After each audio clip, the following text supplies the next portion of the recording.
Hello and welcome to episode 3 of season 2 of the podcast for the recently deceased. I'm Nate Roberts, and that was a lot of words. A lot of the numbers, and I am Rodney Godek. How you doing, brother? I'm doing well. I actually just came from a gallery opening at the local historical center. What, the Oneonta Historical Society? Greater Oneonta Historical Society. Yeah, as yeah. board member, we had plus ones, and then there was some of the members that donate. One member in particular was the guest of honor, and the new exhibit was Oneonta in the '60s, which was really nice. It was a good time. What was that? So there was artwork, or was it just photographs? Photos and text. Photos and text, and some items. It's not really okay. I get like the need to have those kinds of items to celebrate the past of the town or the city or the village or whatever the hell, but it's not really, it doesn't lend itself to having a gallery opening per se. It's like it's a new exhibit or a new section of the collection, I guess, and it's just a weird, I guess it's an event. It's something to do, and I'm sure it was fine. Was it like because I so desperately long to attend galleries and openings, and because I love doing that, and as a poor art student, it was always a time to get free wine and free snacks like cheese and it was crackers, cheese and meat, and plenty of wine. The wine was a flowing.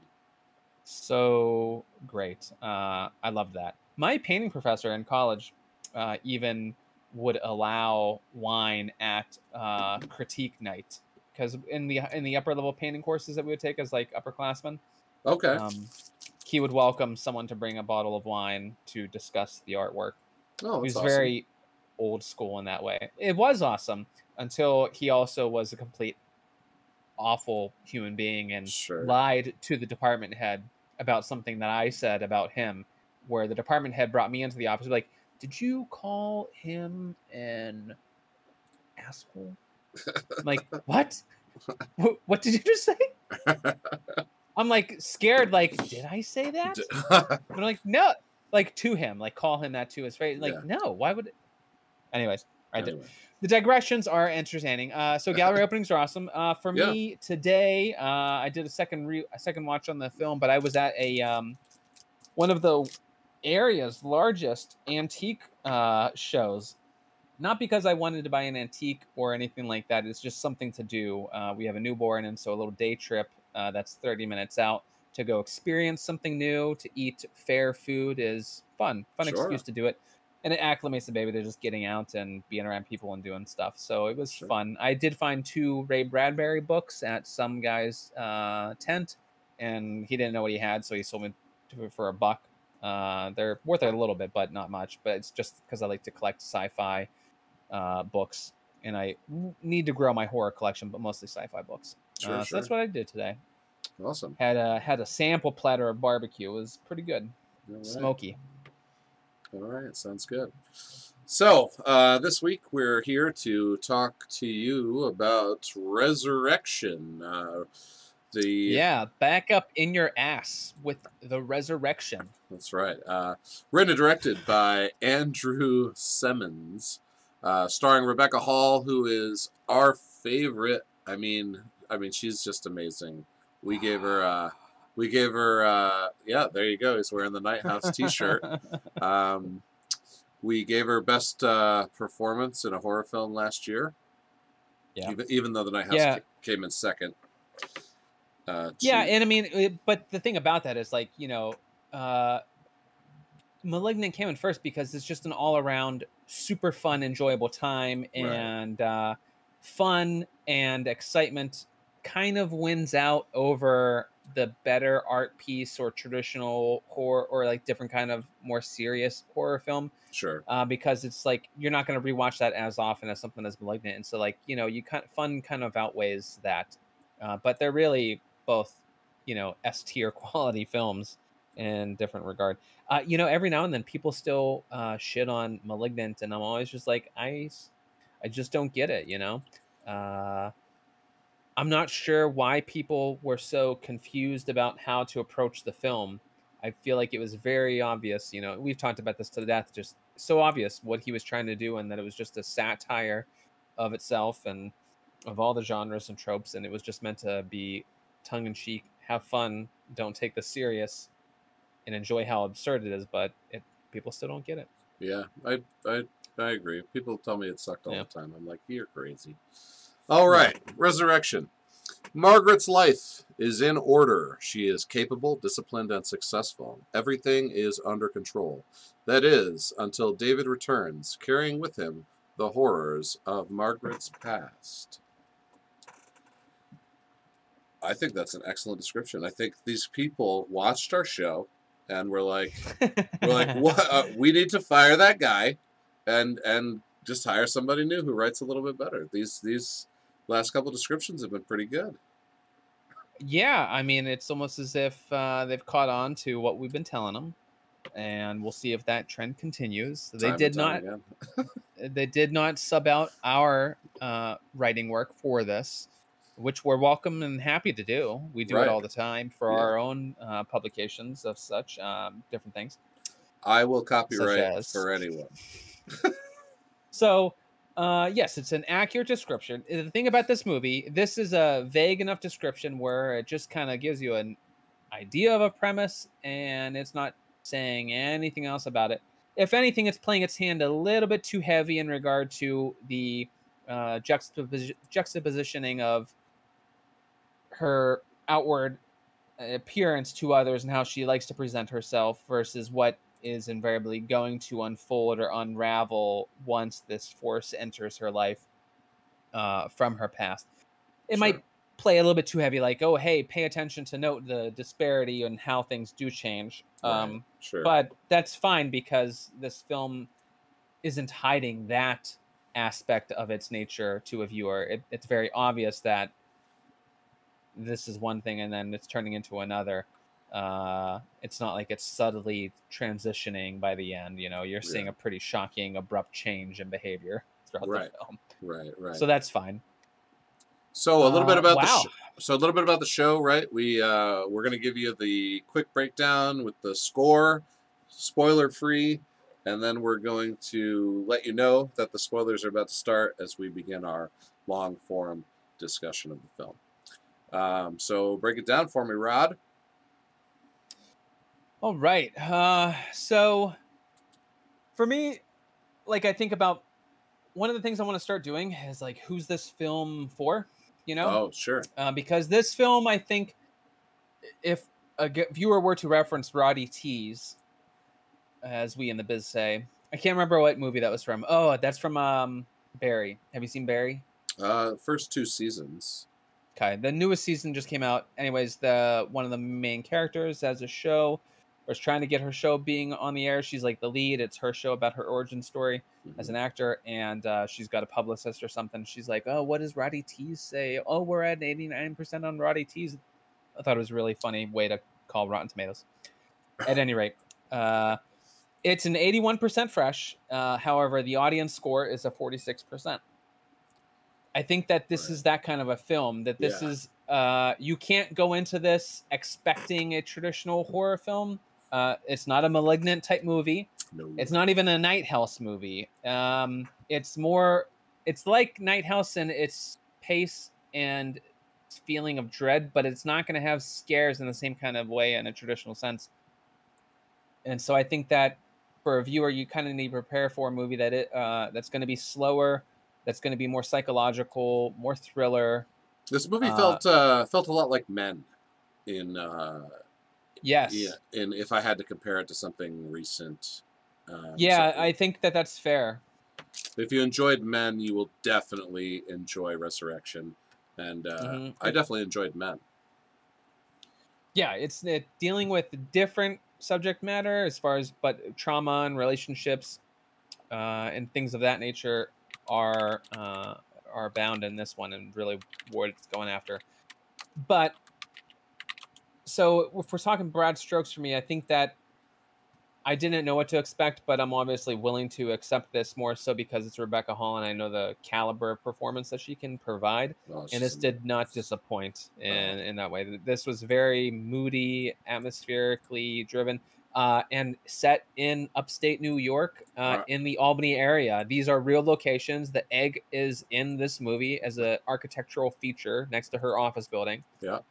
The South Troy Diner is featured. It is a real diner. Yeah. I'm gonna go there if I'm going through the area next time, and I'll take a photo and I'll post it. But So the Night House was also in upstate New York. yeah, I know. It's like, is Rebecca Hall live near here? I Where don't does know. Rebecca Hall live? I'm gonna stalk Rebecca Hall and find out and become friends. Well, she was born in London, so Right. She's an expat, doesn't or whatever. yeah, I doesn't don't mean know. she can't live in two places, but Why would she not have more than one house? That's the only way you can keep the demons confused is by having a mirror house of that's your right. traditional house. Across the lake.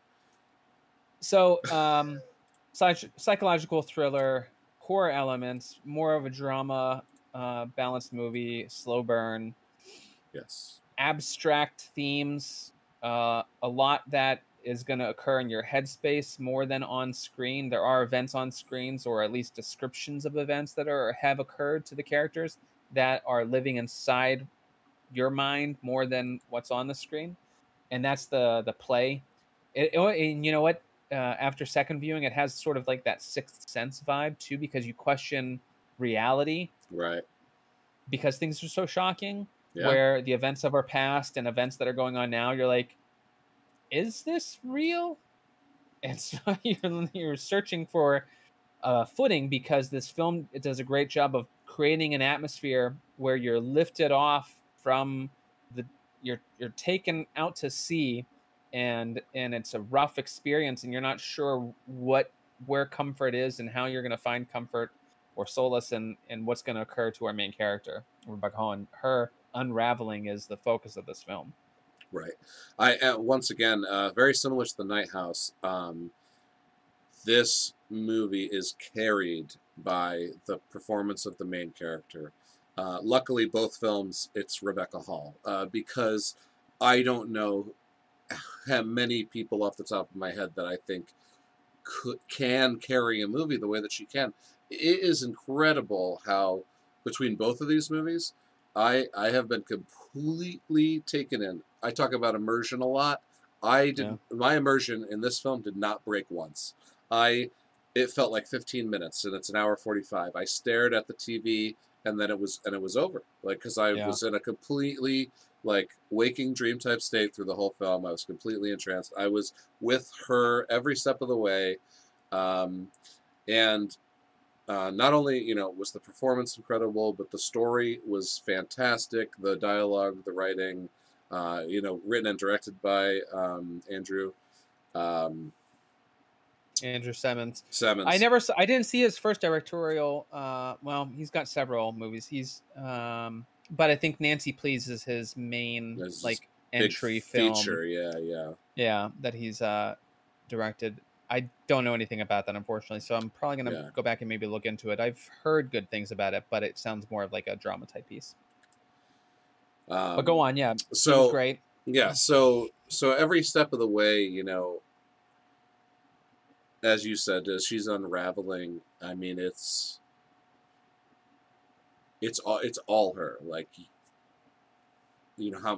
how much of it is the direction? I'll never know. For me, it's just Rebecca Hall. Yeah, I mean, these are a script. Even if there's scene notes and all these other directions that are a part of the script, these are words on page that she has to emote and convey and to engage an audience and the camera with, and it's like magic. Just like you said, she sucks you in the way that she's just has a certain look in presentation with her characters that feels naturalistic, almost like watching good Shakespearean actors that are doing play theatrical productions. or you see a character, you don't see an actor. It's wild. She really lives these roles, and I don't know how she's able to do it. There's something about her where she's not like an A-list celebrity, but she's obviously, I don't know where you would put her as far as what she's done commercially for Hollywood, you know, but she's very she was in Godzilla versus prolific. Kong. Right, yeah. So she's done that. Yeah, I think she was in a But like I'm just saying, like, Marvel movie yeah, too. what was she in Marvel? I don't remember her in Marvel. Oh, she was like a side character as one. I Yeah, think one of the Shield agents, maybe Iron Man 3. that would make sense. Iron Man 3. I think she was the villain's like assistant. Yeah, Actually, and no, she was all, yeah. She was in. I remember her from The Prestige. That popped up pretty quick on her IMDb. But she's so like she obviously has done films that are large commercial successes or part of the Hollywood machine. She does these smaller Thanks, budget Tom. movies that are simply, they're like the art pieces. You know, like we've talked about it before, like doing one for you and one for them, Yeah, right, where you make work that's about the art, and then you make work that's about the check. right. And she always finds her ways to these films, and she's just so good at it. But despite her being popular, she doesn't ever feel like a Brad Pitt movie. He gets into a character and it's fun to watch it, but you're like, Brad Pitt, it's Brad Pitt. It's You know, definitely Brad Pitt. it's not a character. It's Brad Yeah, Pitt, and you're seeing him play it, just like, you know, De Niro or Pesci. You know, like they're so them that it's a movie and they're in the movie. It's not this other person that yeah, exists in this movie. yeah. She's Yeah, an expert at that. So man, yeah, it's, you have to go in prepared to experience that kind of a film that isn't going to rely on cheap tricks or frills. It's a heavy story with not a lot of things that are occurring, but the depiction of her unraveling from the conflict that occurs in this film with this character played by Tim Roth to yeah. as the side character, exceptional. Yeah, I mean, Tim Roth's amazing anyway, and then you gotta tip your hat to like this kind of like. I mean, he might have 15 total minutes of screen time, probably Right. less, probably less, um, and he just like knocks it out of the park. Um, and I don't. Yeah, I think we should wait to give away anything about him Right, but till like after. there's like But so much, there's like mystique about his character, and he just does it in such a way that you're also feeling gross about all the interactions, and you now yeah, watch how he existing in her world now causes such a shocking transition in her psyche and the way that her life exists, yeah, and watching her unravel in that way, like that's what you're getting, and you're sitting down for, and it's beautiful, it's upsetting, but there's a lot there to talk about, and this is really a film that you have to see so that you can discuss and chew on, because yeah. there's not a lot of like cool fun action things like, and we're going to be talking about this. It's like, this is really more like an art housey type experience, Oh so you yeah. have to know that you should know that going in. um a certain palate can appreciate this, and I'm excited to talk about it with you because both Nope and Prey are very much different than this film. Yeah, this is our first like kind of artsy movie of the year, right? Yeah, for this season, absolutely. This is a very different experience than you would expect from Nope and Prey, and I'm excited for that because this showcases like the range of horror as a genre and the movies that you get into with horror. I think that a horror aficionado, a person that really appreciates it, and appreciates the darker movies like Night House or something like Eggers or Aster, their films, you know, Midsummer, Hereditary, which if you're into those kinds of feelings, then this is definitely not much of a departure, and you'll really love it. Oh yeah, absolutely. All right, so we get right down Score? to it. How do we do our scores? Well, I'm just gonna go first. How do Oh, we do it for the yeah, how audience? do we do? We rate on a scale of 1 to 10 because it's truly the best way to like. For me, I don't like 5, and 100 is crazy. So you know, 10 is easy, and also you can get your percentage by just multiplying the score by 10 if you really have to do it that way, right? So, right? A 9.5 is just a 95, right? So, I never logged mine. Okay, go on. all Yeah. right. So for me, I love this movie. I love the performance. It wasn't. It was a slow burn, obviously, but it never felt slow to me. I was hooked from the beginning. Um, Excellent reveal, excellent ending. Um, I had to land on an 8. I concur. I had considered a 7, but it's really disingenuous to how I truly feel about the film. It's not a 9 or a 10 for me. It Right. doesn't hit the same marks, but as far as what it's able to achieve and how it does it, it's an 8. It's an 8 experience. Yep. It won't be. Completely happy and satisfied. Unique things that were here, things to think about and chew on afterwards. Artfully done, beautifully done, well acted, well shot, and it does checks all the boxes. And Yeah. so to give it less than I think is a disservice Yeah. to how I rate things in general. So I totally agree. I think I don't think it'll hit the top 5 of 2022, but I do think I'm going to put Rebecca Hall's performance in this film up for the running of performance of the year right now. So she's already in the running. I concur. So I think so. We're going to begin our spoiler section here. Any viewer that has not yet seen this movie, please go out and see Resurrection before you listen to our next segment. Which is put an IFC production, if we didn't already say that. It's a Shudder exclusive. It should be coming to Shudder momentarily. I want to say it comes out at the end of the month. I could be wrong. At any rate, I don't want to really talk about this film scene by scene like we've done with the past two. I really was content with doing it with Nope and Pray, and I didn't mean to like just go from scene to scene to scene with Pray, but like I couldn't help myself. No, it definitely felt made like it sense. was fun and enjoyable. Yeah. This movie, I think I just want to talk about how things evolve and what occurs and like things that we're noticing, because especially for me with the second watch that I had, there's like I was just digging for certain things, or like I was looking at the Sixth Sense angle. Like the fact that Tim Roth's character pops up, I was like, does he ever interact with another person, maybe in the background of a setting or something, or not? Because he's always playing things as if, like, at first he's like, "What are you talking about? Who are you? You approached me." And then once they're interacting, it's just the two of them, and she starts like she's breaking down and she's flipping out over this past experience. I'm like, does he ever interact with anyone? And he does. Like, so it's like I wonder rewatch it, because you start to question your own sanity by the end of this because of this potential dream sequence or whatever the fuck happens. Yeah.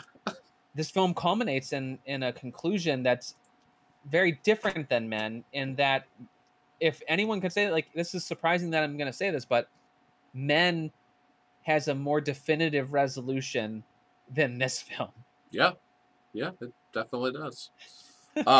Which is insane, because the conclusion of Men, people are like, oh, what?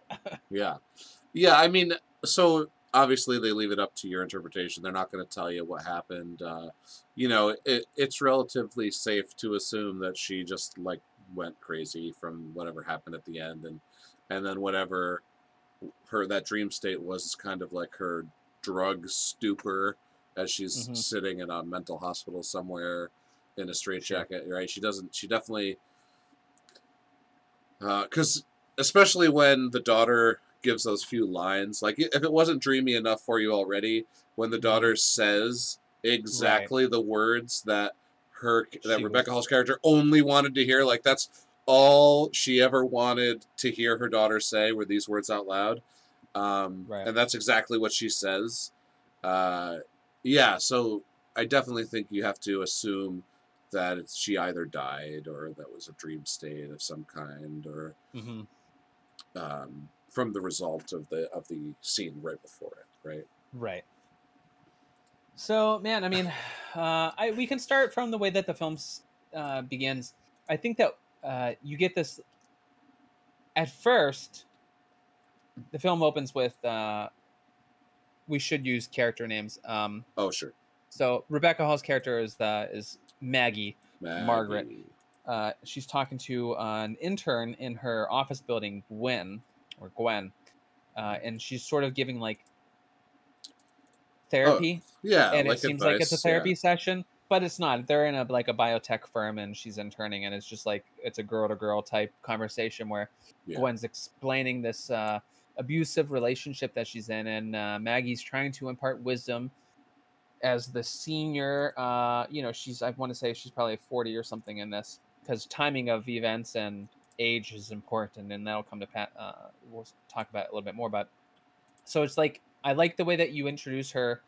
She's the strong, confident senior woman in this workplace of authority, and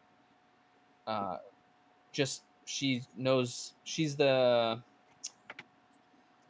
in charge of whatever's happening in this office, or has enough authority to where she doesn't have to worry about the minions underneath her, and she can conduct herself however she wants, and so she's got time to kind of assist. Right, and I mean that she misses a week of work, and like nobody cares. Like the consequences of her at work, like she's high enough up to where she gets to just do that shit. Yeah, she can disappear. I love how her dealing with the intern sets this.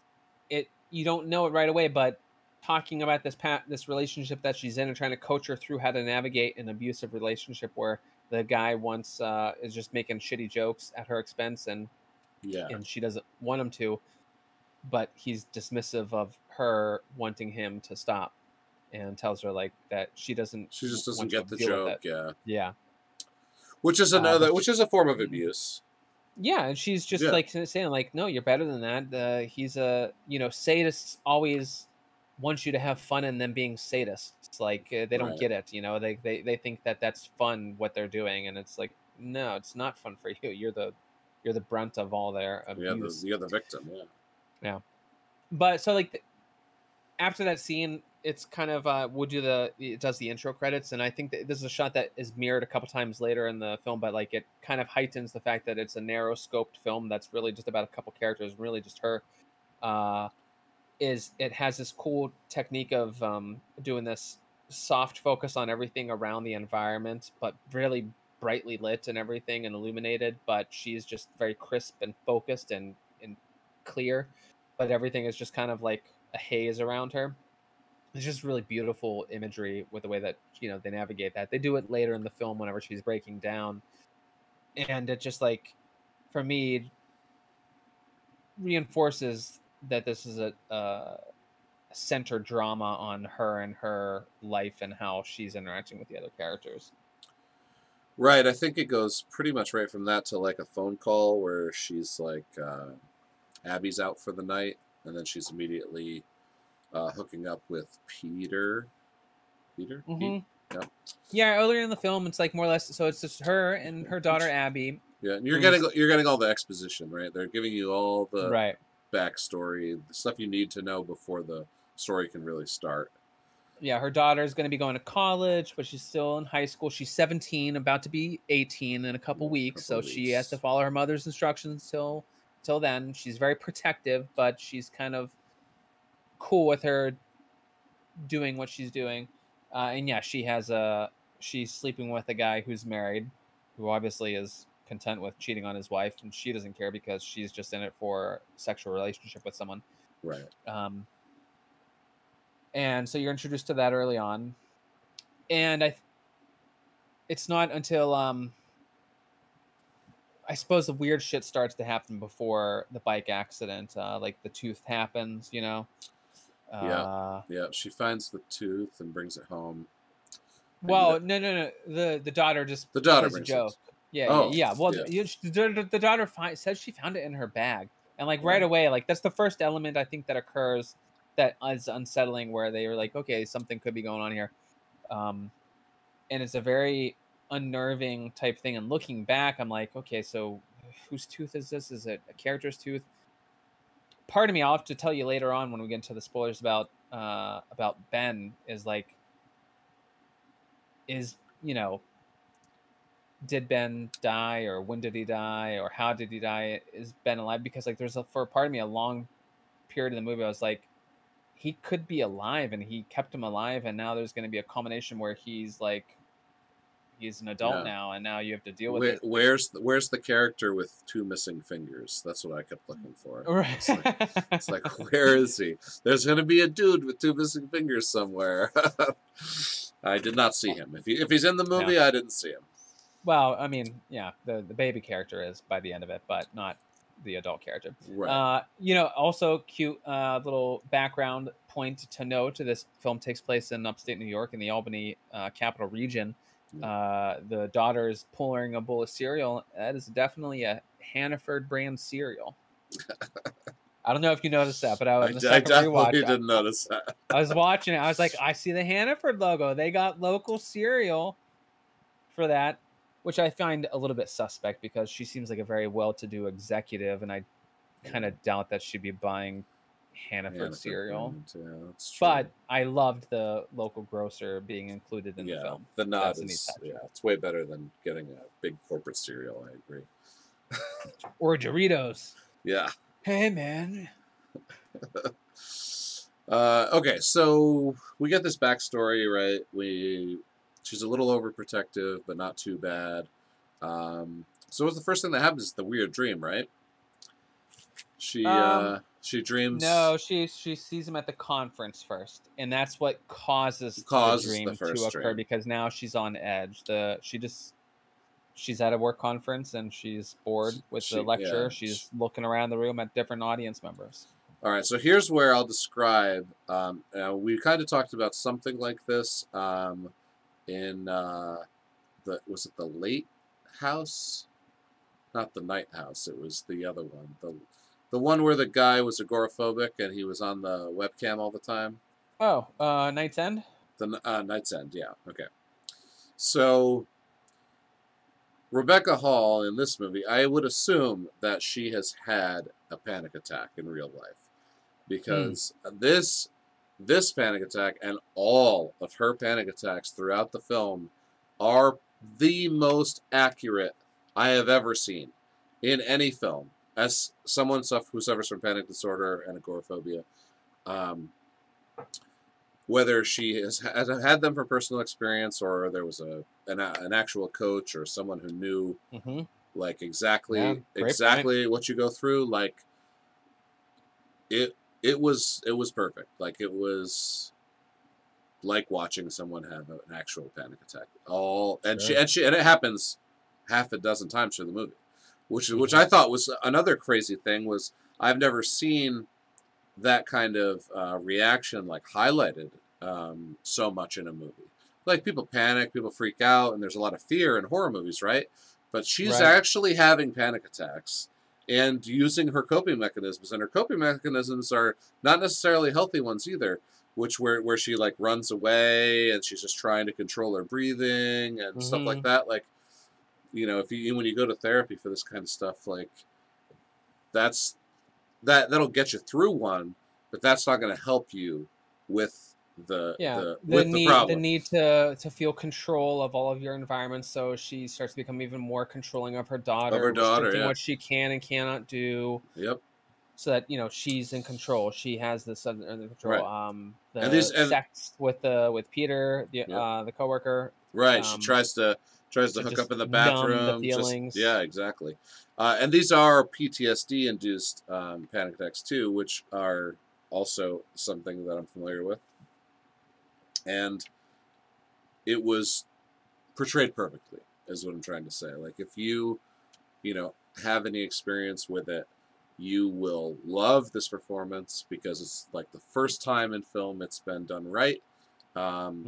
If you know people who can't understand what you're going through and you want them to have a better understanding, you could have them just say watch Resurrection, just because it is an excellent portrayal of someone experiencing that kind of thing. So yeah, I mean, and this is things.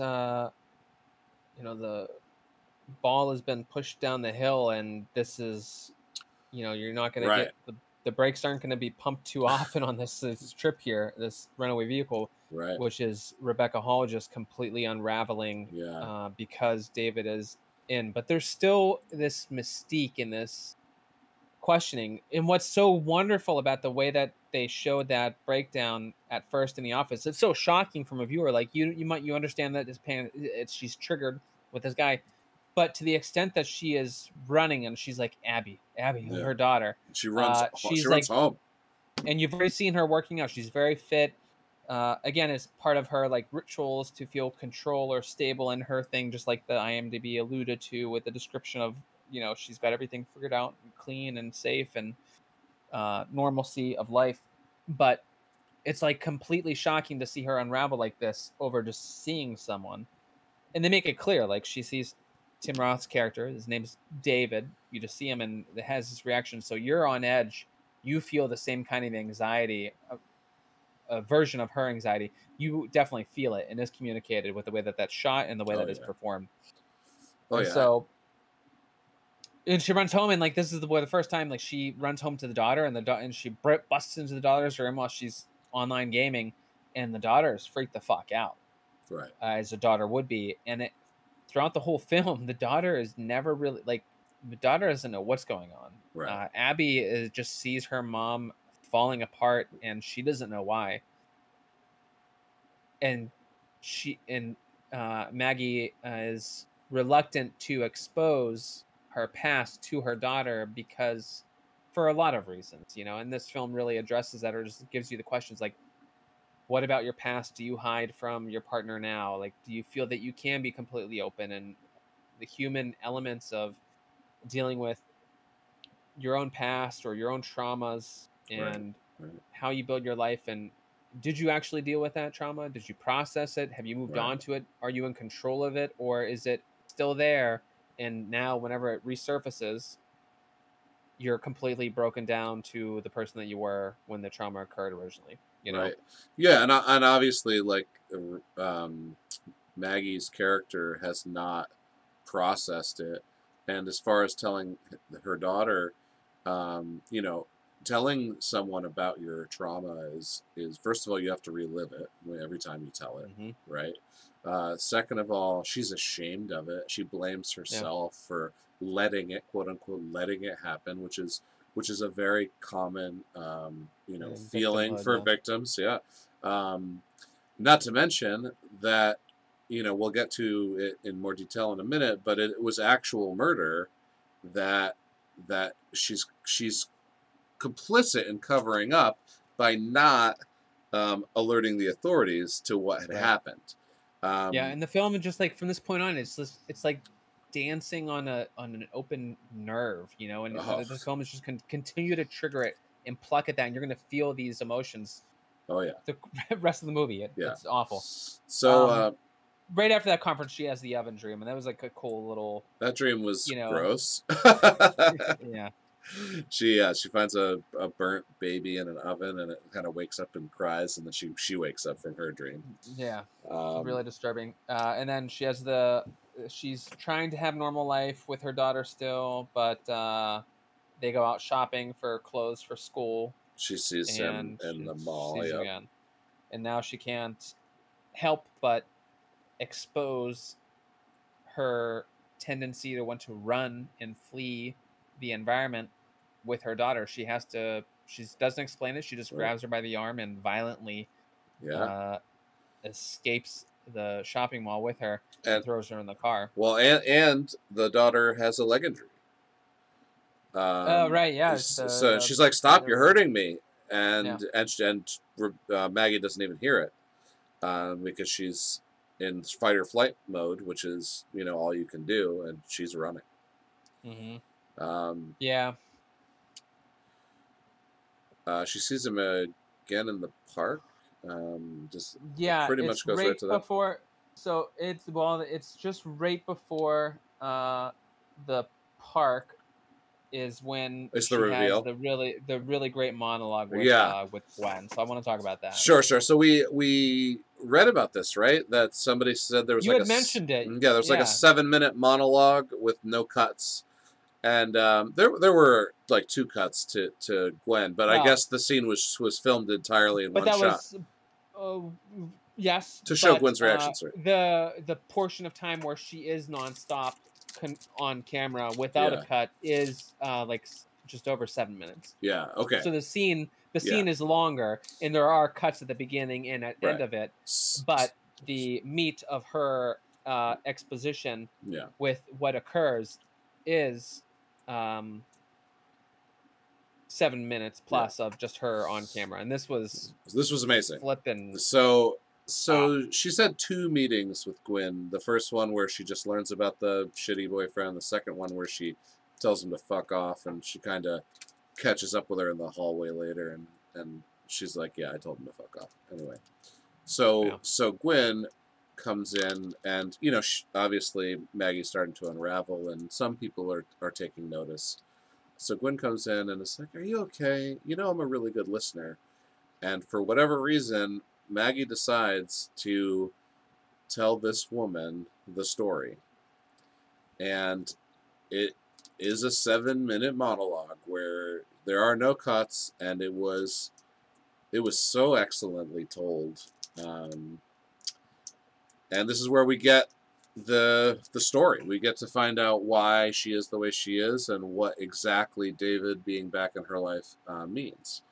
Mm-hmm. Do you want to?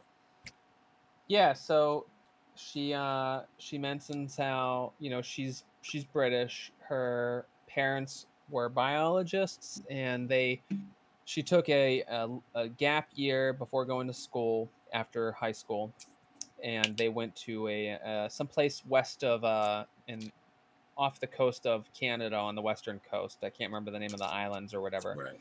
But she as an 18-year-old young woman, and she would just draw and go to the beach and do all this stuff. And this guy finds them, and immediately he woos the parents, and they get comfortable with him, and then he starts to woo her, and the parents were she describes them as hippies. Right. And the relationship develops to where she moves in with him and the parents leave. Right. And this is just normalcy because he's amazing. He's fantastic. He's so kind. Right. The parents love him. He was great with her, and she was happy and content. But then she started to explain this thing where he would ask these things called kindnesses.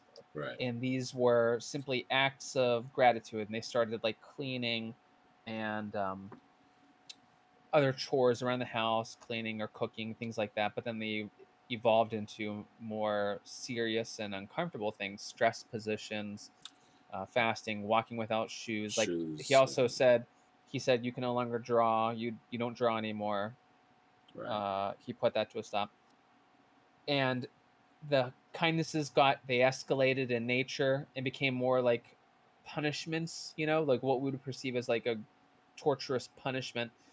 But she was convinced and psychologically abused and manipulated to believe that this was necessary for her to bring out her goodness or to enrich their life together, or that through her struggle she became a higher plane of existence, and in their relationship with one another was stronger and more meaningful and impactful because she went through this,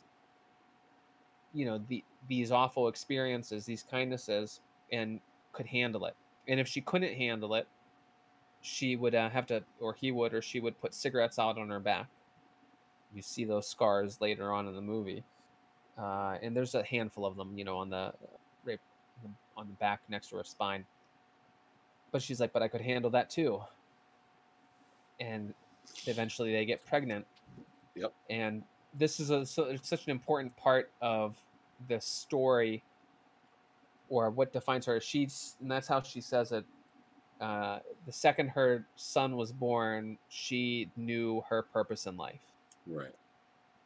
And she's conveying that's how impactful this moment in her life was, that now that she's a mother, nothing else matters. She reiterates this later on in the movie in a message to Abby.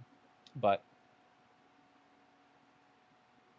it was now a threat to her relationship with David. David knew that Benjamin, the child, was more important than he was, and because of the nature of his relationship that he built with her, and the manipulation and the trauma that he's made normal, and he's made her understand to be normal and accepted and just the way things are. Again, she's a child. He's grooming her. I should point, we haven't said it, he's 40.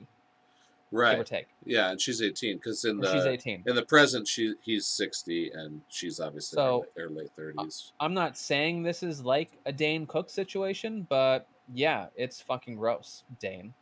Okay, so I don't know if you know what I'm talking about. I know what you're talking about, and it is gross. And you suck. You always sucked. You were never good. Super finger. Do you remember that was his thing? The super finger. Yeah. No. It's a super finger because it's not a middle finger. It's more than a middle finger. It's funny. Laugh. So yeah, there's this age disparity. So he's grooming her. Obviously, it's all this awful things, but she's a child. She doesn't know any better. Yeah. The baby comes. He sees it as a threat. She has to go to the store. She leaves the baby at home one day because I think she had to do grocery shopping or something to that effect. Right. He sent her out actually to get supplies. Is how she words it. Because they're living isolated in this like village off the side of Canada. She comes home and there are 2 severed fingers on the counter, and all he says is that Ben is gone. I ate him up. He's inside me now. He's in my belly. Yeah. And that's it. So she runs. She couldn't protect her baby. She doesn't know how to handle it. She runs and runs and runs. And she ran to she ran to the States, and never thought that he could find her. Right. And she's unloading all of this, and she finishes the story to Gwen, the intern, by saying, "You should feel honored. I've never told anyone that. I've never told anyone that you should feel honored." And Gwen's like, "Is this a joke? Is this some kind she's of, in tears. Is this some kind of test?" She's completely confused because this is so fucked up. Like this is how do you listen to that story? How do you respond to that? Yeah. Like the guy ate the baby and you didn't call the police? Like, right. What the fuck? And she's obviously so detached from it. She hasn't talked about it. She hasn't processed it clearly. She's still having all these issues with it resurfacing now. It's very obvious, an open wound it was just, she tried to find ways to forget about it, or to, this is 22 years ago. And that's the amount of time that's passed from that event. Right. 22 years. So yeah, she, that now we know all of the awful things that have occurred. And now we're living with the trauma too, and we're trying to understand, okay, what does it mean now that he's in her life again? And so every scene that's going to take place from here on forth that's about him or with her, we're completely emotionally connected to her. Yeah. And for the rest of the movie, there's no denying that you empathize with her, that you feel like shit, you see her feeling like shit, you want to help, but you're helpless. It's I don't remember what point this might happen. I think only at like the 30-minute mark, but man, it breaks you down, and it connects you to a character that a lot of films, they find ways to do it, but this is a really unique and awful way that it happened. Yeah. And now you're like, okay, that's super fucked up. I mean, obviously he didn't eat the baby, probably just killed it, and he's a little weirdo, right? But the next time they have an encounter, he's like, the park is first. The park is first. At the park. Yeah. Does he say that? Does he say that though at the park? Yeah, he says he's with us. He's with me. Yeah, he's with us. Yeah. He's upset. Like, how could his mother leave him? He's sad. He doesn't like how could his mother not take care of him? He abandoned him. Yeah. And you're like, because at first he plays this is the first interaction that they have out in the park. Right. He's like playing it cool, where he's like, I don't even know you. What are you talking about? But she's very she comes even more aggressive back at him, like, get the fuck out of my life. Do not bother me and my daughter. Right. And he realizes he has to change his tact, and so now he goes even more personal with talking about the child and things like that. But he eventually leaves after things are escalating. Right. And she just, like, after that moment, she's just replaying that scenario in her head. Every scene you see with her, she's like re-saying what he said. We shook hands. You said hello. Yeah. And she's like, what? Like she can't process it because he's like been he's like, he's in her head now. Yeah. And he's telling a lie right there, and she's like, wait, did that's not what happened. But you wonder, did that happen? Did that happen? Like, yeah. And that's just not. We just didn't see it because it's gonna do. right. It's gonna do like a fractured mental thing going on here. But then no, yeah. Well, I was just saying, like, we should. I mean, we can keep stretching it out, but like, it's great. We can continue. The next beats are gonna be, there's more stuff with the daughter where she's telling her to not go outside, to be safe. The daughter's getting freaked out. Yeah, daughter's like, hey, talk to me, and she won't. Like, she just won't. She's like, no, just be safe. Everything's fine. Just right. And then she's gonna follow him because he mentioned the boulevard. He's going to the boulevard, and so she looks up. It's a hotel, and she stalks him there. Yeah. He goes to the South Troy Diner. Again, I'm gonna go, and that's where she confronts him there. Yeah, and that's where he starts this tact, where I don't know if it was how it was before. We don't know if it's what he used to say to her. Well, it couldn't have been because she ran, right? So he's like, Ben's here with me. I brought him with me. He's here in my belly. And she's like, shut the fuck up, you maniac. He's dead. He's dead. And this is like the slow like manipulation part of it where her psyche like breaks down and she kind of goes back to that point where she was, malleable. Right. But she resists it at first, and she resists it from time to time as well. Like she gets stuck in the groove, and then she'll break out of it for a moment. She'll have her moments of lucidity.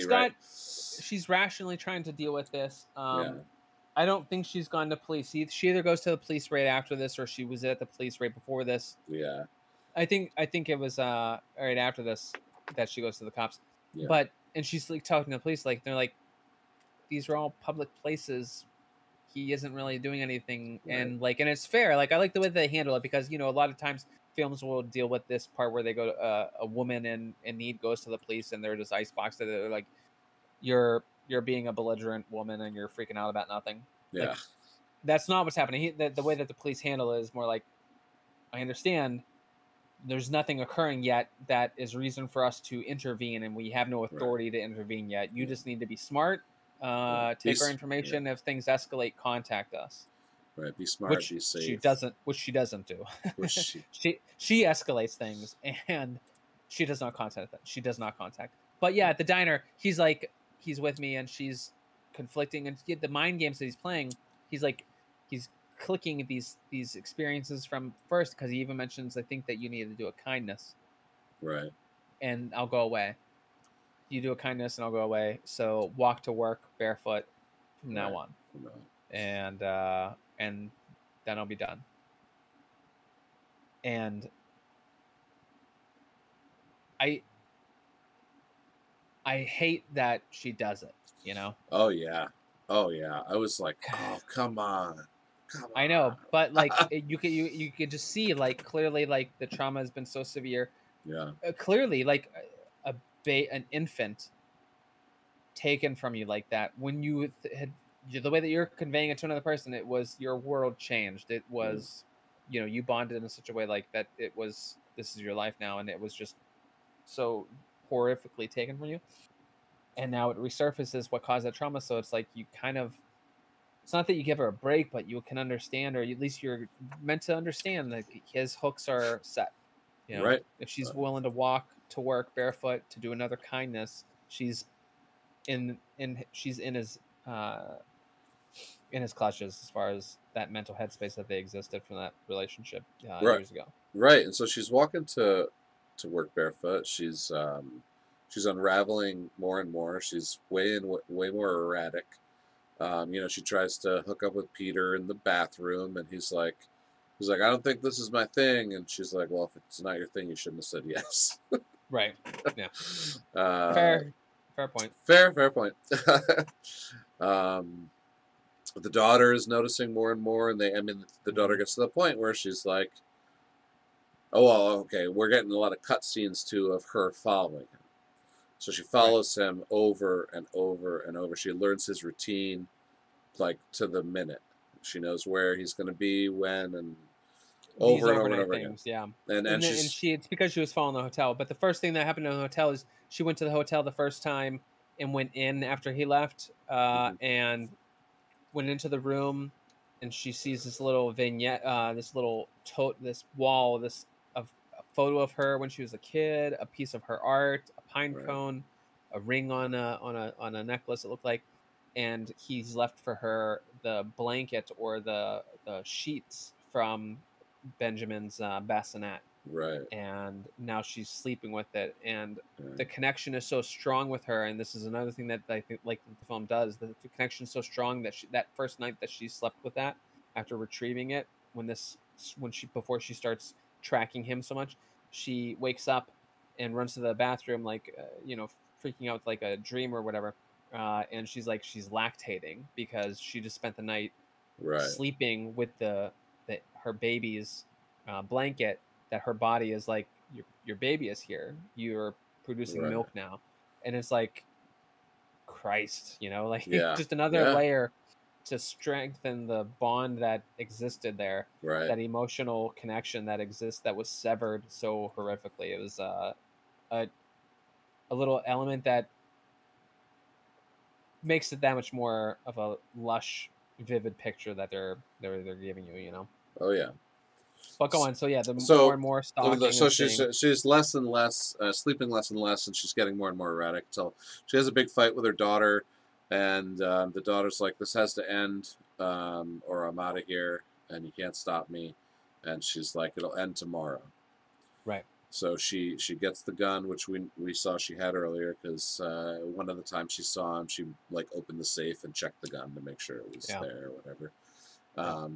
And she knows right where he's going to be, and she plans it out. We even get a snap of it, like in like a quick cut. Oh, her envisioning how it would go down. How it would go down, yeah. So she goes to do it, and he starts talking to her, and she spins around. You kill me, you kill him, is what he says to her, to get her to hesitate. Has given enough of a pause. Yeah, there's enough hesitation where she's thinking about it, and he sees that, and he takes advantage of it. Yeah, so she walks around to the front too, instead of in the back, which is what she was going to do. And he just snatches the gun from her and knocks her down. And because she tried to kill him, she's gonna have to do another kindness.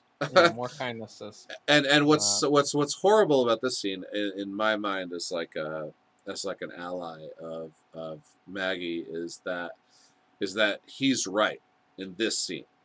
He says, I was holding up my end of the bargain, because he said, do the kindness, you stay out of my life, stay out of my business, right? Because who knows what he's doing there besides tormenting her. Right. I'm sure nothing. That's nothing. Exactly. Yeah, exactly. But what he said was true, and she was the one that knew and was unwilling to accept that and wanted to end it. Yeah, she said, you've been stalking me, you've been following me, you tried to kill me. So the new kindness is that from 2 a.m. until dawn, she will hold the pose. And we know that there was some kind of pose from her story to Gwen, and we do get to see it. It's just a yoga pose you've seen before. Yeah, the stress position. It's like a squat where you put your hands, interlock your fingers behind your back.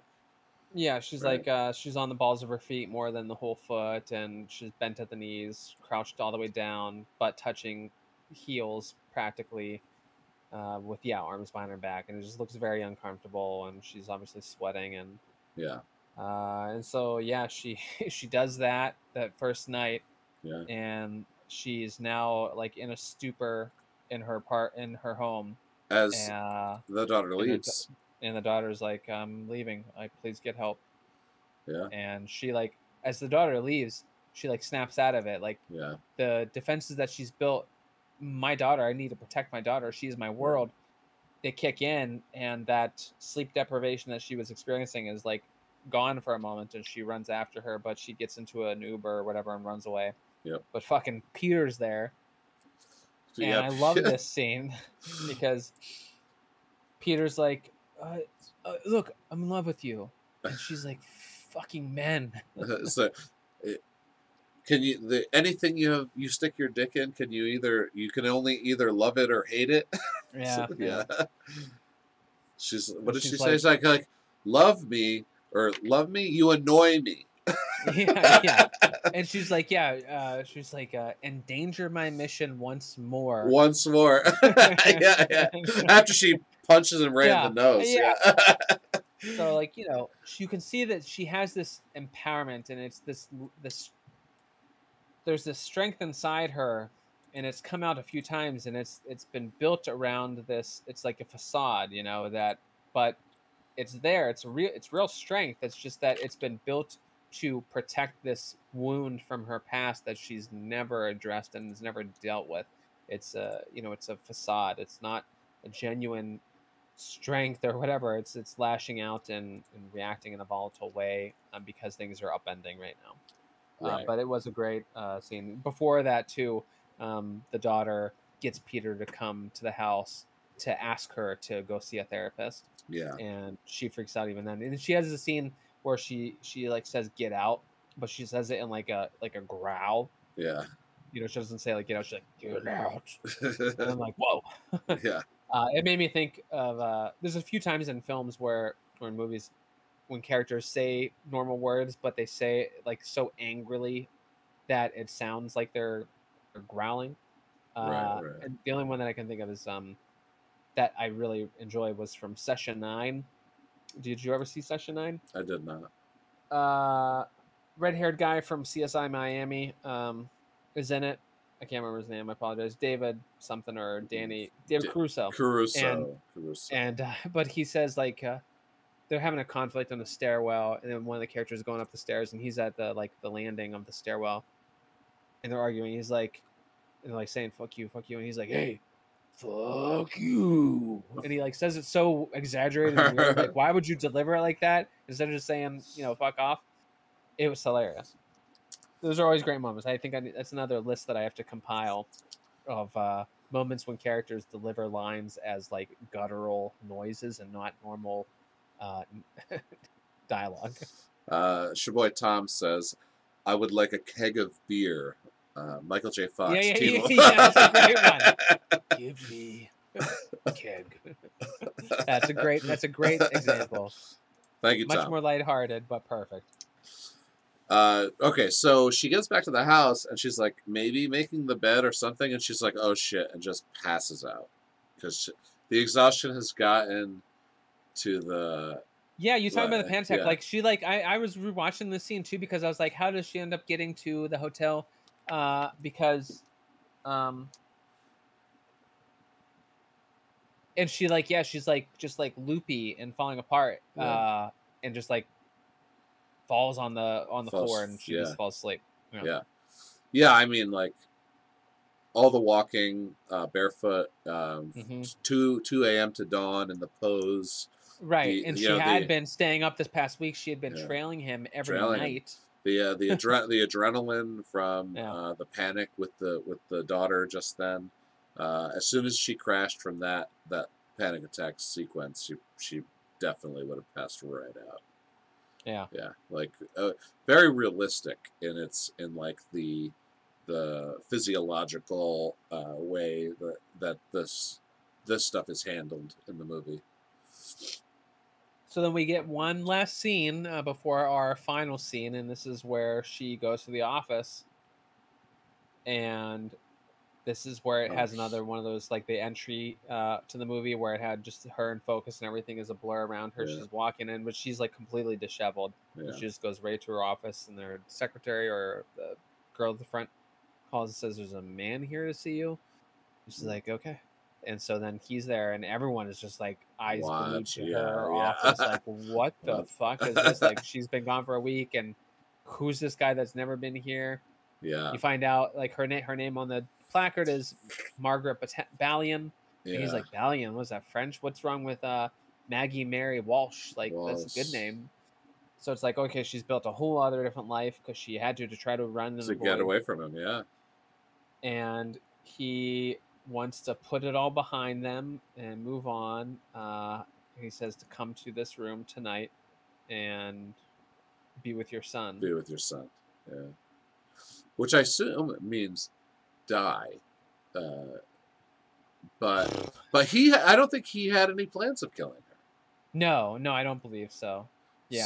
So I don't know. I think he wanted her. He wants her. Yeah. Because and I was like noticing on the second watch through the way that he's heightening these things. Like it happens a couple times when she's accosting Peter in the street. She says as she's screaming and she's rage induced defending her and her family. She keeps mentioning her children a few times, and he's like, "What do you mean children? You have Abby." Yeah. And so she's breaking down, but she's like, I am a champion. Yeah. and then she's like, she's puffing herself up. Yeah. And later, right when David's in the office, he's like, the people out there, they don't see it. And this is what helped build this world and this psychosis and that he's injected into this poison that he's injected into her mind. Right. He's told her like that this is like being closer to God. That's how he described it. That their relationship is like no other. Going through these experiences together, the life that they've built together is unparalleled to anything that's ever existed in the universe. Right. And no one sees her. They don't see you. They don't see I see you. I see that you are a warrior. I see that you are a champion. So the fact that she just used that word, she's in that headspace already. She's regressed to that trauma as a child. But it's like he mentioned it being godlike, that what they had together was godlike. And so you can connect and understand the trauma that he's inflicted upon her and how it has a hold of her because she was a kid, and all of these heavy things and what they built. And now even as an adult, she's never dealt with it. She's never thought through the emotions and with a person or with anyone else. And that's the other thing too. She's built her life like that. It's just her and her kid.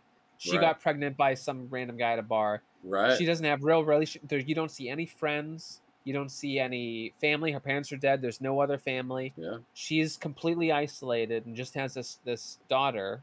And even at work, she's not friendly with anyone.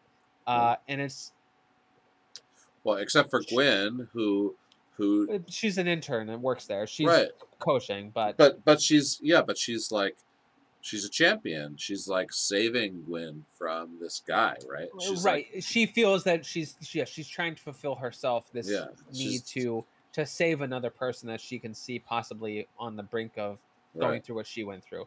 Yeah. Different, but she connects it so much so that later on in that scene, so he gives her the address, come here to the hotel. Yep.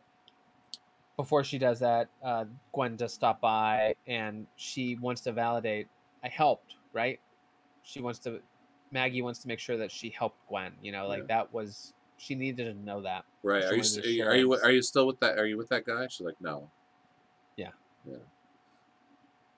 So and then we're gonna go to the finale. She changes or whatever, and she heads to the hotel. And this is where the final breakdown's gonna go. I was trying to look up what song was playing on in the background. I couldn't tell. Suffice to say, she enters David's hotel room and it's like mood lit a little bit. There's it's got like a. Does he have like a candle lit? Yeah, it's got like a candle lit dinner thing. There's like a bottle of champagne almost there. The bed, the bed frame or the headboard of the bed has kind of like LEDs built into the frame of it, so it's just like softly lighting the bedspread and the wall. It's like romantic looking and just soft lighting. He's talking and she's like, where is it? And it's the gun. He's like, I got rid of it. We're not dealing with any of that. Yeah. Tim Roth as this character is so diabolically smooth, but like cutting when he's cutting, like when he needs to be. Yeah, she describes him as handsome and charming, and of course he's 60, and Tim Roth's an older gentleman as an actor, but the charm is undeniable. Like Tim Roth has Yeah. always had a crazy charisma in any role he's ever had, and he really turned it on for this movie. Um, yeah, so after just a couple lines, he's like, "It's too bright." And he goes over and he turns the light down. Like for him, like he's still in this mode of like this was his woman was like his one main obsession, or like Yeah, she described him as she was his muse. yeah, right. And she stopped being his muse once she got pregnant, right, in the story. Right. That light went away, yes. Yeah. Yeah. Um, So yeah, he wants that back. right. And he feels he can get it back. And so it seems like he's planned this to like I've got her, Right. and now I'm gonna seal the deal and I'm gonna like drive it home and she's gonna be mine again. I'm gonna just like continue the mind meld is gonna be completed here with what I do and say tonight is seemingly what his goal is, his plan, yeah. So he starts in with the Ben is inside me stuff again, like right away, and he's like, "Do you want to feel him kick or like feel him push or yeah, something?" reach out to him. He'll touch you. Yeah. Yeah, and she like puts her hand on his stomach, and she's still a little incredulous. Yeah. She's like she'll do it, but you can see that there's hesitation, and she's like, "This isn't real." And as a viewer at this point, I'm like, well, what's her plan? Did she get another gun? Like I'm just like waiting for like a knife or a scalpel or some kind of crude instrument. But she makes that gasp. That's that sound that you hear in every pregnancy movie, where she feels the kick. She felt something. And then he's like, yeah, don't be afraid, like she like breaks down crying, and like he holds her for a moment, and then she gets up and she's just like, I feel him, he's here, he needs to be with his mother. And you can see like she goes along with it. She's like, yeah, you're right, and thank you for bringing him. We don't need you anymore. We don't need you. He's starting to scramble like, wait a minute. This isn't the way this was supposed to go.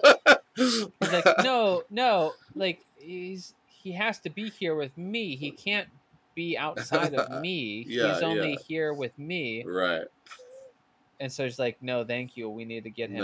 No, we need to get him out. Brings her sleeve up, and she pulls a duct tape, breaks the duct tape, and gets her knife. And now she's got a knife. Yeah, she cuts him in the face, and he gets it from her, and he doesn't strike her again. In fact, he just kind of tries to talk to her. He holds it at the bed. He's holding that, and he's starting to break down. He's like, he's upset, but he's like, we can work through it.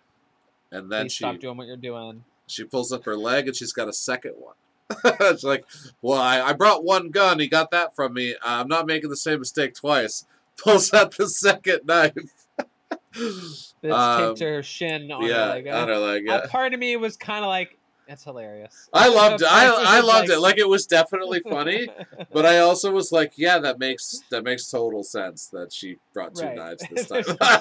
Knife taped to her. Like, there very well could have been a third and fourth. There absolutely could have been. I have no doubt that there actually was. So they get into a scuffle. She gets stabbed in the back, like in the shoulder blade region. Doesn't look very serious. He gets stabbed under the ribs. Yeah. So then she grabs some. Was it a cord or some rope, or something like that? Not yet. She's on the floor. He's got the knife in his belly on the bed, and she's on the floor with the knife in the back, and she crawls to him. He's like unraveling a little bit. He's like, gotta get a hospital. Yeah, it's okay. I forgive you. We can fix this. We can fix this. And that she pulls the knife out of her back, and she Pet Cemeteries. Yeah, the Achilles. Yeah. Oh man, I loved that scene in Pet Cemetery. By the way. Yeah. Oh my God, Gage was it's awful. There's so many disgusting things that happen in Pet Cemetery that like You don't want to think about the sister. Oh, the sister. I love the original Pet Sematary. I actually really enjoyed the remake too, but the remake was fun, but it's yeah, not the original. it wasn't the same. No, but yeah, it's just like there's so much imagery that made me uncomfortable and sad and not feel good. Like seeing the kid and watching him inject the kid in the fucking neck. The first, I'm like, oh my god! Like I'm like, this is not right. Like it definitely disturbed me. Yeah, no, the original Pet Sematary is gruesome. Like I made Anastasia watch it. She like squirmed multiple times. Yeah, like it's a hard movie to watch. The poor kid is so sweet, and like I think for me it looked like my youngest brother, who I was old enough to like. It was only 4 years, but I could see him as like more of a baby, and so like it reminded me of him. I think, and I was just like, it was more traumatic. Oh man, so good. So she does that. That's when then she gets the telephone cord. She gets the telephone cord. She ties him up. Ties up his wrists, and you know what's going to happen, but you don't want it to happen. She gets on top of him, and you're like, without me, he dies. He does. She's like, well, we're gonna have to get him out of you then, and while you're alive. Yeah, while you're alive. And she cuts open his stomach and just reaches in, starts pulling stuff out, and eventually pulls out a baby. Yeah, and it's alive. And it's alive, and it's crying, and she's holding it, and then it pretty much fades out. It fades back in, and now for this whole sequence, there's a white foggy gradient from like dark, like bright white to like a light fog around the border of the screen to signify whatever you want to believe. Maybe she died. Maybe she's went crazy. They're not going to tell you, so it's up to you. She's holding the baby.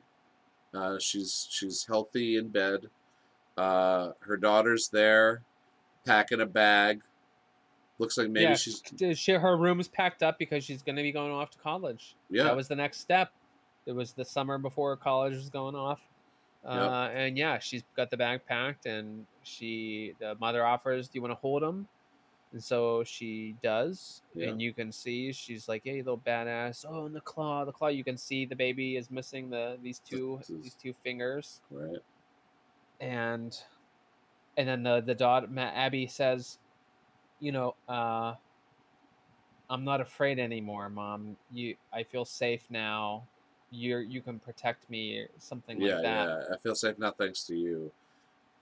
And, and you know that's like her purpose was like to make her daughter feel that way, and maybe all she wanted in the whole world was to hear those words from her daughter, which I think further reinforces, the insanity angle, right? Like the daughter's going to go away after this scene anyway, so we're not so she's not going to be in her hallucinations, her crazy world. Let's assume that she's like strapped to a bed or in a wheelchair and like fully doped up on like lithium or some shit, right? And this is like to wrap up the story is like this one hallucination you're gonna get. Whatever you're gonna get. She could whatever it is, She could be holding a loaf of bread and have her baby hallucinations the rest of her life in a mental hospital, right? So, but we have to say goodbye to the daughter because she had, because she was going to school anyway, so it makes sense for her to leave, right? Yeah, and so the daughter says that, and now cuts back to Maggie, and she's in bed just sitting there, and she's smiling, but now it's slow zoom, and the smile is fading, and it narrows, and her face is more ashen and like cold looking, and then you just hear at the very end of that zoom in where she has a deep draw of breath, like a and that's it. Right. And credits. Yeah. So, she could have just been sitting alone in her bedroom having a nice hallucination by herself. And she came out of it at the end there with the I was just having a waking dream of some kind. A dream where you're stirring awake. And, for me, it's like I don't. If I deal with the idea that where is she in real life, I don't think about that. Right. If you were to place it, I think that what you're saying would make sense. That could be a factual Sure. thing. It could be that her life is going on and she just lives with this moment now, Right. or that she's completely broken down and this is what she's experiencing. It's hard to say. It doesn't Well, really matter. But you do know, I guess, by seeing this dream state and seeing the events of the film, like she did just kill someone. That happened. right, right. So it's definitely a crime that if she gets away with it, I mean, that's the only way she gets to live on, like in the normal Right. world, right? So, Yeah. um, there's nothing that really tie them to each other, except for the visit to the hotel. Right. If you want to look at it from like the crime story side of it for a moment, Right. She's on the like camera and she's showing up and yeah, and she's not gonna. But and then that's the other thing too. She's not gonna be able to rationally deal with anyone else in real life after this event has transpired. She right, truthfully feels that she has pulled her son out of his belly. right, We know that that's not what has happened, but that's what she's experiencing, and so yeah, she's gone. yeah. Uh, You maybe she know, dies, maybe she doesn't, but she's gone. yeah. I mean, there's potential for the the act of him dying, of her killing him, could help process the original Right, trauma, which is why maybe she has, because she has those daydreams or those dreams often throughout the movie.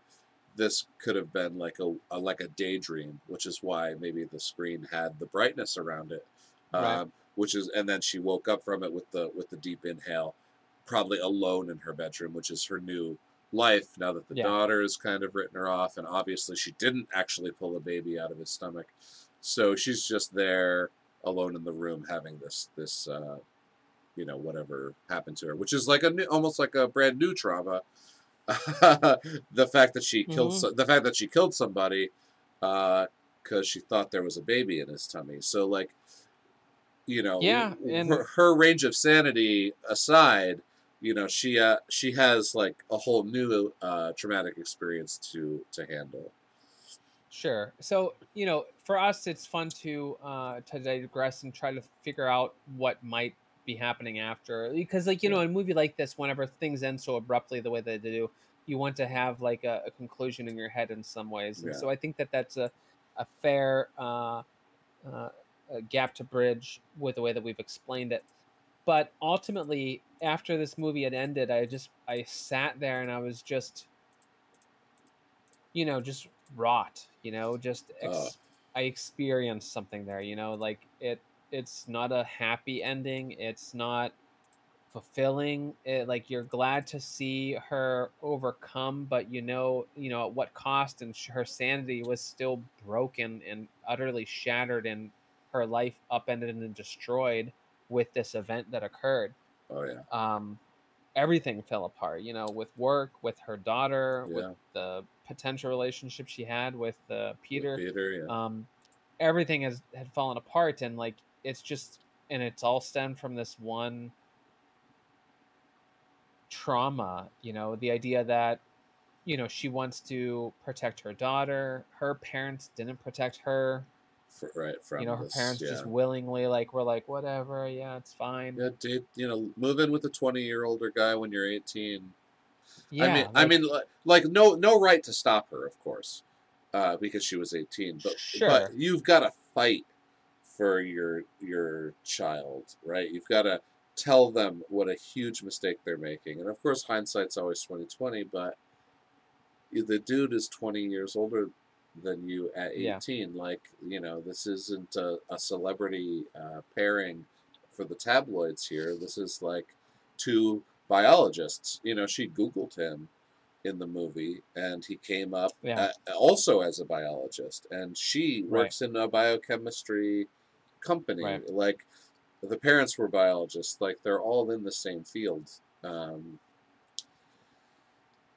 Yeah. So The so other thing that I think this movie did really well is there's these undertones of abstract art and the idea of abstraction, and as an art form, I feel like this movie is a piece of abstract art in a lot of ways. As much as it's representational art form, the themes that it's dealing with and the way that you engage it is very much akin to a piece of abstract art where there's not a lot to pull out of at face value. You really need to spend time with it. You need to look at it and think about it, and you're dealing with ideas. These are headspaces that are how you engage it. You're philosophically, pontificating about this or that and what have you.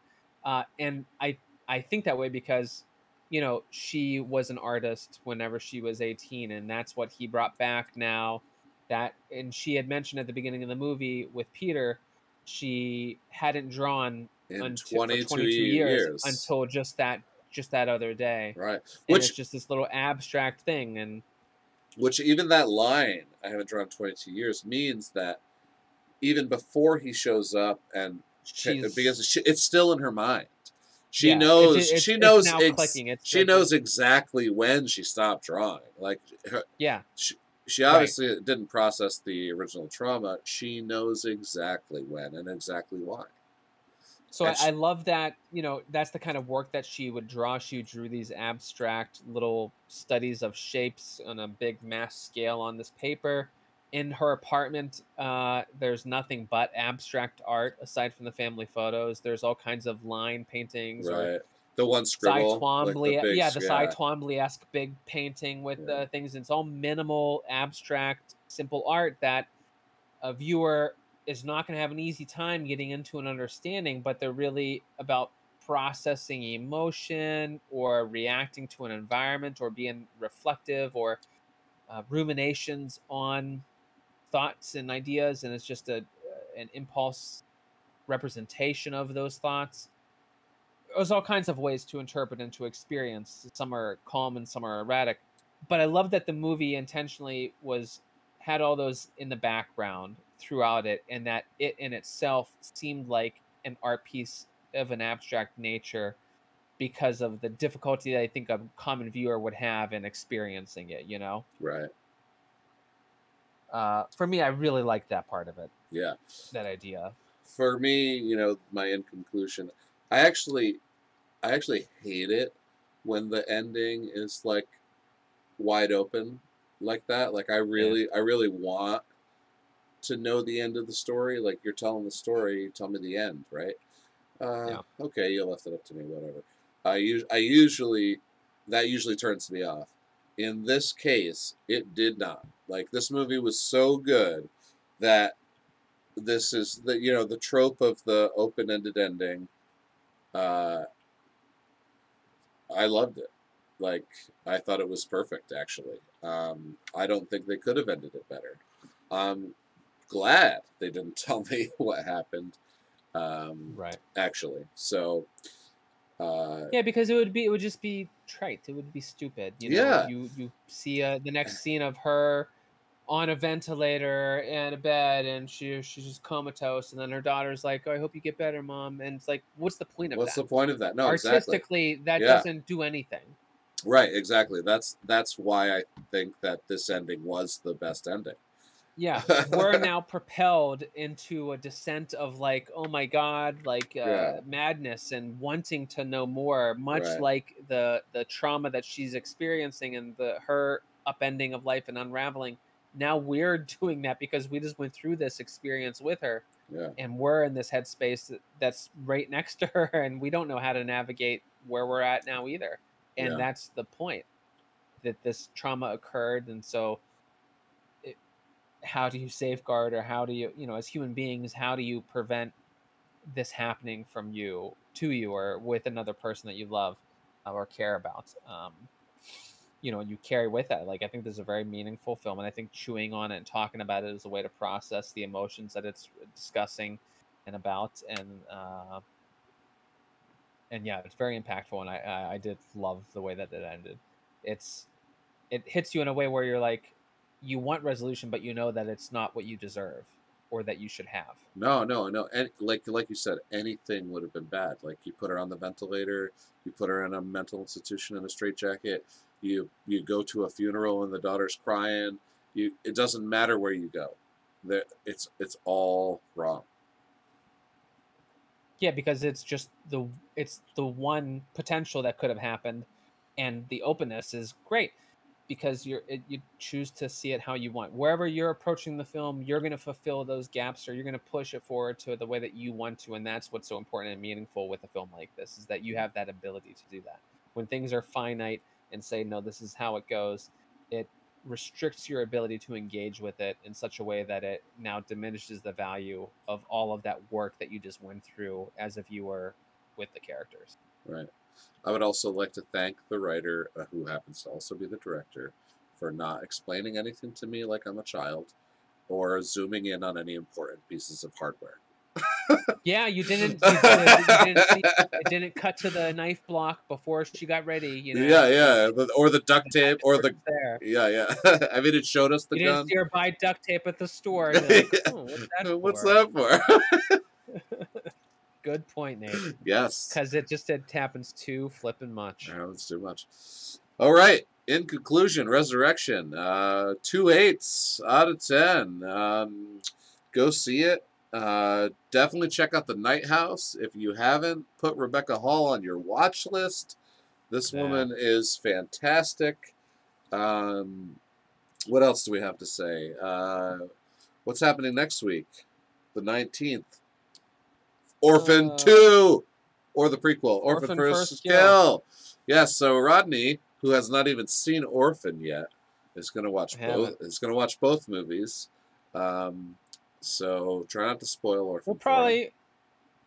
Oh, no one will spoil it. You're fine. But yeah, I mean, I don't know anything about the plot. I just know that she's an orphan, I think. Yeah. And she probably has a darkness or something to her, and I have a feeling that she probably is going to kill people or others. Yeah. Or part of something like that. All of those. So, all those things are correct.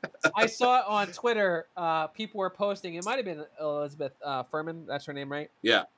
Elizabeth Furman. They were like, someone related to the film was like, how do you cast a 24-year-old to look like a teenager? Platform shoes, and it showed like everyone like that's in the scenes, they wear platforms to make her look even shorter. Oh, okay. Which I think is really great. That's funny. Just to add like 6 to 10 inches to their heights. To their height, right? Yeah. Yeah, I mean, I don't know. I haven't watched trailers because I try not to, so I haven't seen the First Kill trailer. But I mean, she looks incredibly young in the original. Of course, she was much younger in the original. I think she was like 16, playing I think it's a 10-year-old. So, yeah, she should be playing even younger in this film. Which will. So yeah, I'm looking forward to it because this should be a film that's a broader appeal, and it's also unique in that, you know, every so often a movie comes out that doesn't get a sequel or another reimagining until later. Yeah. And so this one seems like it has sort of a cult following. Like it's always been there and people know it as like it's a good one. But for whatever reason, it didn't hit broader audiences like other franchises did. And for whatever reason, someone was like, let's bring this back up. Well, the original... Oh, go ahead. No, go ahead. Well, the original stars Vera Farmiga, who is, from The Conjuring, obviously.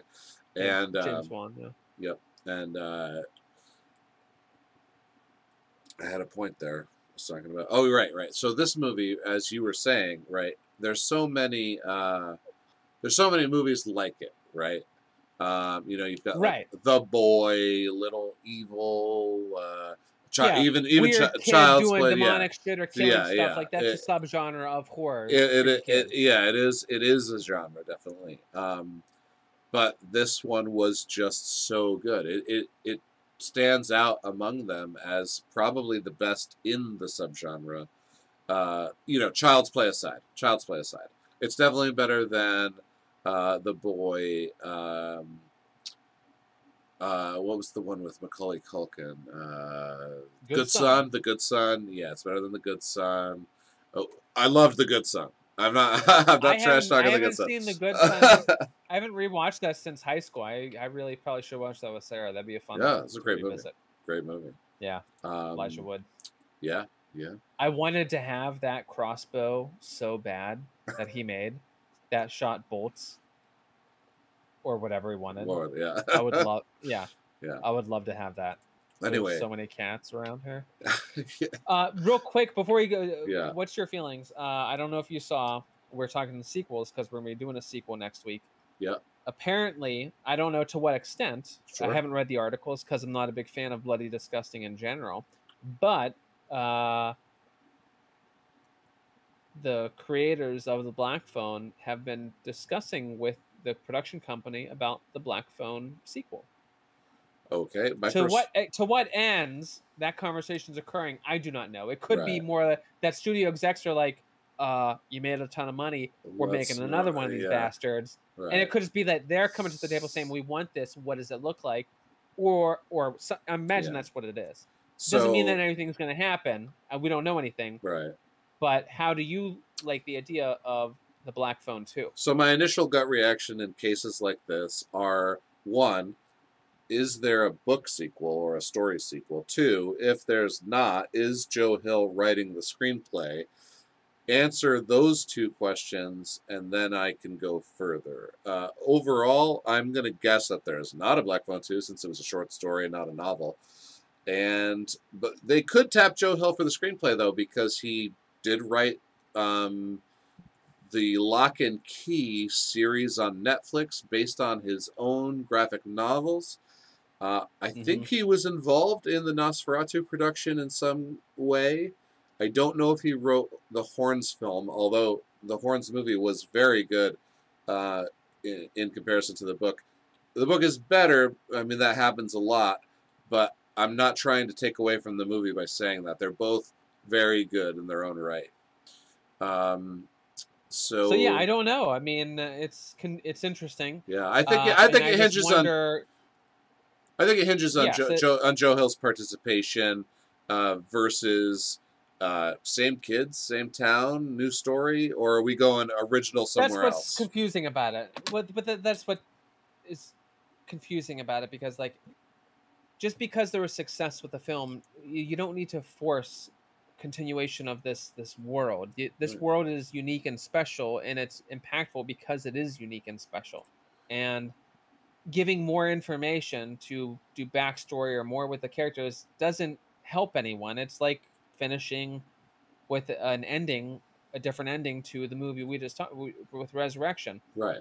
You don't need to fill in those gaps. Having more ambiguity about the mother, having ambiguity about their powers, how they're able to convene with the dead, like that's what makes it interesting and fun. Yeah. If you do another movie, what are you going to do? Like how they got the powers, or now they're going to become superheroes and use those powers? Like it's just not good. And it's lightning in a bottle. You know, the kids were perfect. The story was fun and engaging. It's not a movie that is going to stand the test of time as a groundbreaking movie, but it's GD good at everything that it did in fun and entertaining, and people love it. The t-shirts that I've designed, people are all over it. They like the grabber. They like the yeah. Ethan Hawke was great.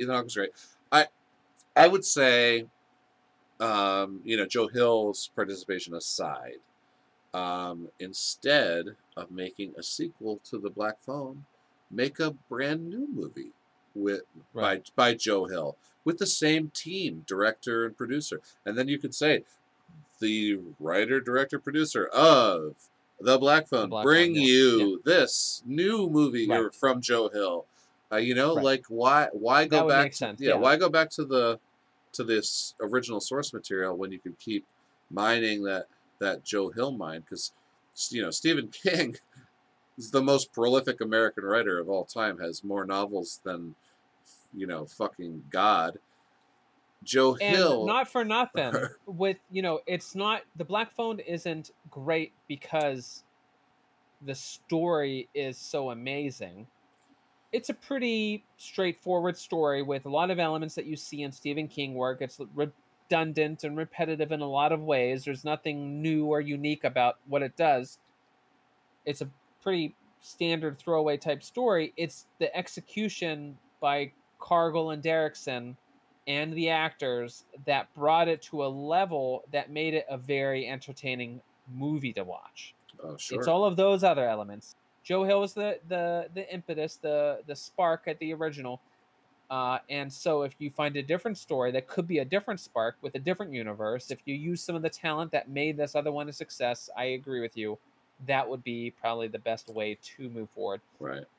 Why? And it could be that people are just saying, "Oh, Black Phone 2 or Black Phone sequel." It could just be that, you know, Derrickson and Cargill are in talks to make another movie, and they just did this, and they want to talk about doing things like this. Yeah, and I mean, Black Phone sequel. I mean, if anything, it's got to be a Black Phone prequel, and that just makes me nauseous and not care.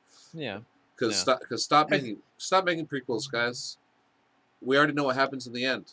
We don't care about the beginning. Okay, I'm pretty sure that we're gonna be watching. Okay, all right. Hold on. Let me.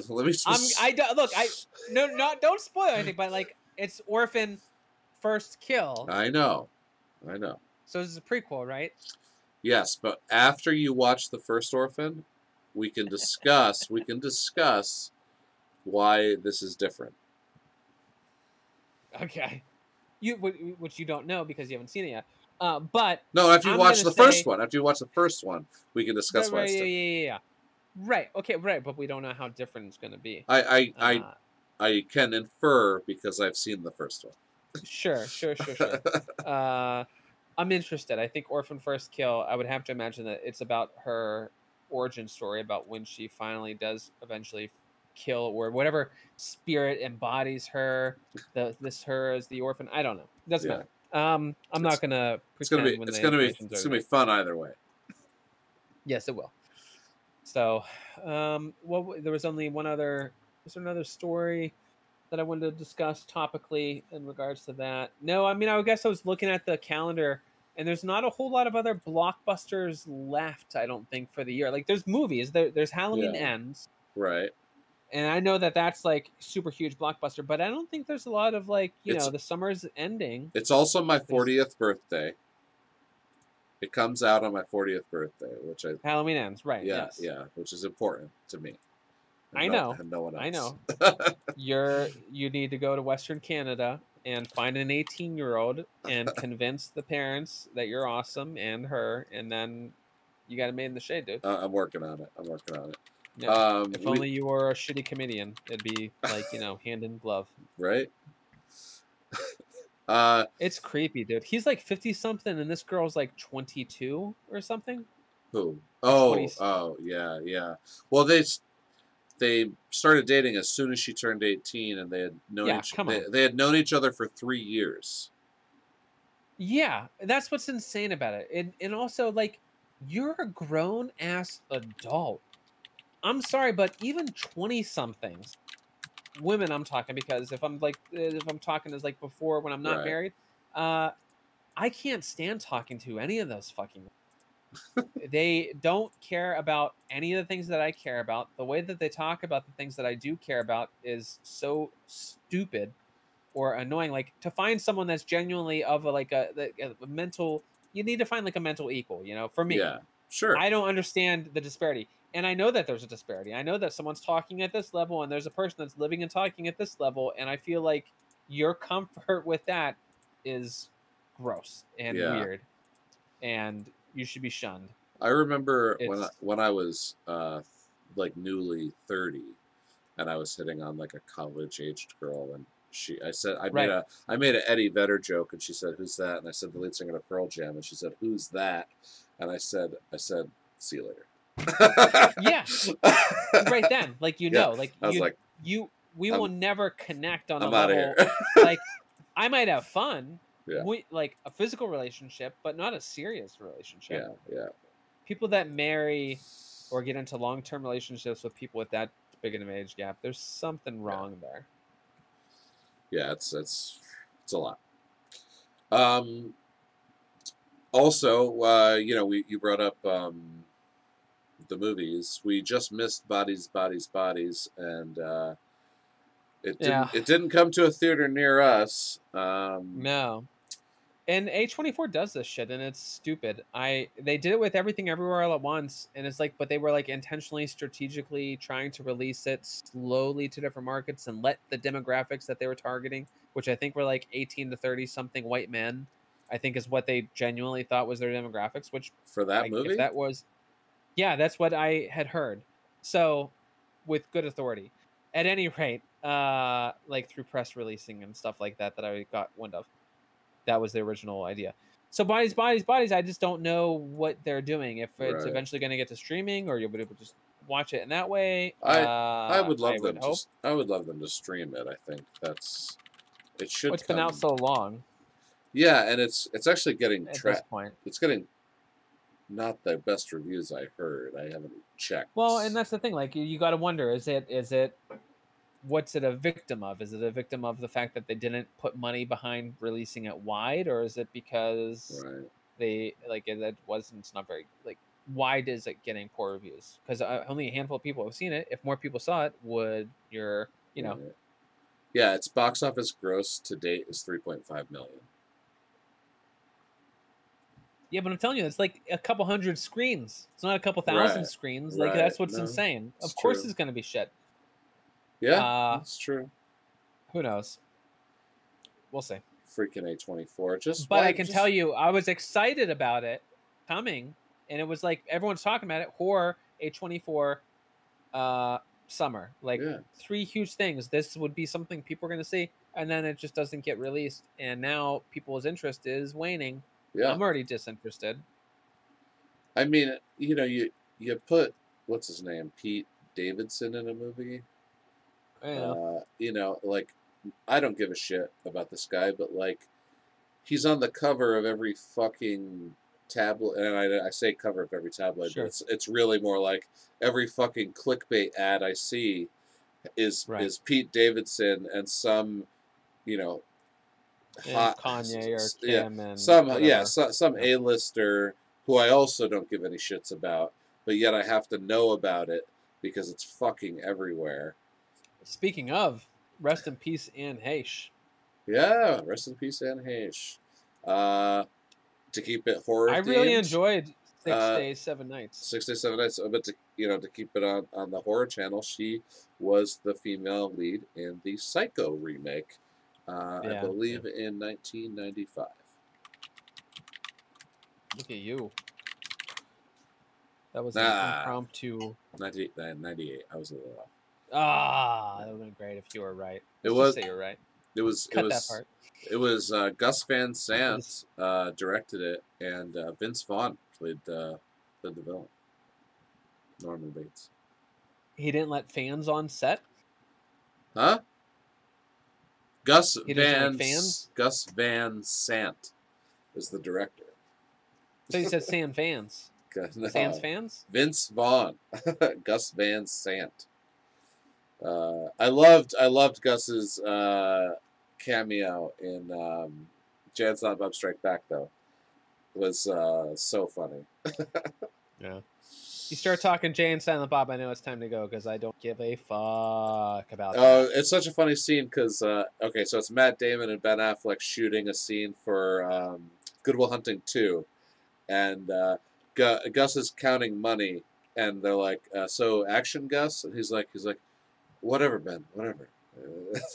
So cut, Gus? He's like, yeah, Ben, yeah. Just a pile of money on a table. Excellent stuff. All right, so go see Clerks 3. I mean, make sure to stream Orphan First Kill the 19th or before next Tuesday, as it will be our next discussion. For the podcast for the recently deceased, I'm Nate Roberts. I'm Rodney Godek. Take care. And we'll see you next time.